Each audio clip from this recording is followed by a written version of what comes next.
ഓ ഇതെന്ത് പഠിക്കാനാ? ഇതെല്ലാം സർവ്വസാധാരണ. ഇതെല്ലാം നമ്മൾ ചെറുപ്പത്തിൽ കളിച്ച കളിയല്ലേ ഇതെല്ലാം.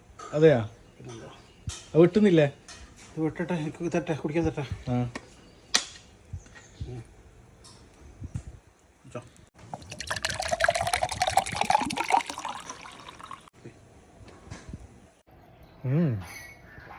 അടിപൊളി. ഇവിടെ കിച്ചണിൽ എന്തെല്ലോ പണി നടക്കുന്നുണ്ട്. നമുക്ക് ഇനി കിച്ചണിലേക്ക് പോകാം.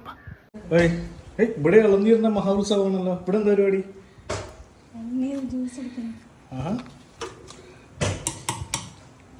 ഉമ്മ എന്താ പരിപാടി? ഇടാ ബീഫ് ബിരിയാണി കാണിച്ചു തരുമോ? ബിരിയാണി അതിനാ ചോറായി. അതെയാ? ഏതായാലും ഇപ്രാവശ്യത്തെ പെരുന്നാൾ ഉഷാറായിരിക്കും കേട്ടോ. നല്ല ഫ്രഷ് ഇളനീർ, ബിരിയാണി, ഒന്നും പറയണ്ട. പായസം ഉണ്ടാ? പായസം അടിപൊളിയാണ്.